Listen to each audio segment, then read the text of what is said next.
প্রতিদিনের চিন্তা ও প্রার্থনা। ১৩ই মার্চ দিনের প্রধান চিন্তা। আমরা যদি সাধু জীবন অবলম্বন করিতে পারি, তবেই যাহা স্থায়ী তাহার রচনা করিতে পারিব, মুখস্থ করা যায়। দেখাইতে আমাদের আলোকের পথ, আসিলে জগতে তুমি মরদেহ ধরি। জ্ঞান ও প্রেমের অবতার, অহমিকা মুক্ত তুমি, কলুষবিহীন হে মোর দেবতা।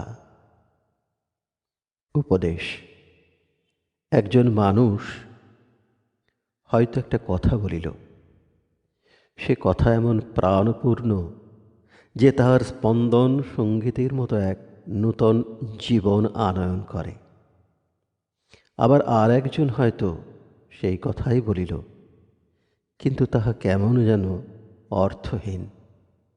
বল, মহাপুরুষকে, যাহার ভিতরে বহু শক্তি সম্মিলিত হইয়াছে, তাহার এমন জ্যোতি যে সে জ্যোতি কাহারও চোখ এড়াইতে পারে না।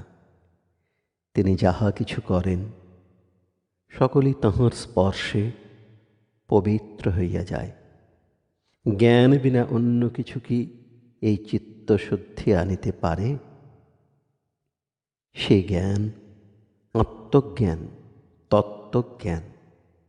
যেজন তাহার স্পর্শ লাভ করিয়াছে, সে যেমন কোমল ও তেমনি অনুভূতিশীল।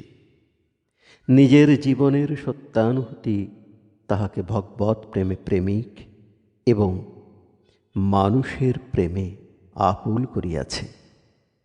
যাহার এমন প্রাণ, তিনি যথার্থ জ্ঞানের সন্ধান পাইয়াছেন, এবং জ্ঞান তাহারই যিনি সাধু জীবন লাভ করিয়াছেন। প্রার্থনা।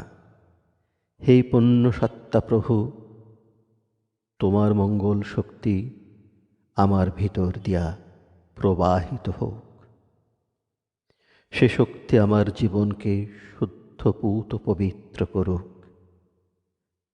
আমি যেন আমার প্রত্যেক চিন্তা ও কর্ম তোমার চরণে নিবেদন করিতে পারি। নিজেকে যেন আমি তোমার আশীর্বাদের পথের দিকে খুলিয়া দিতে পারি। আর আমার যাহা কিছু আছে, সকলই যেন আমি বিলাইয়া দিতে পারি। কারণ তোমার কাছে যে আমি সর্বস্ব লাভের আশা করি,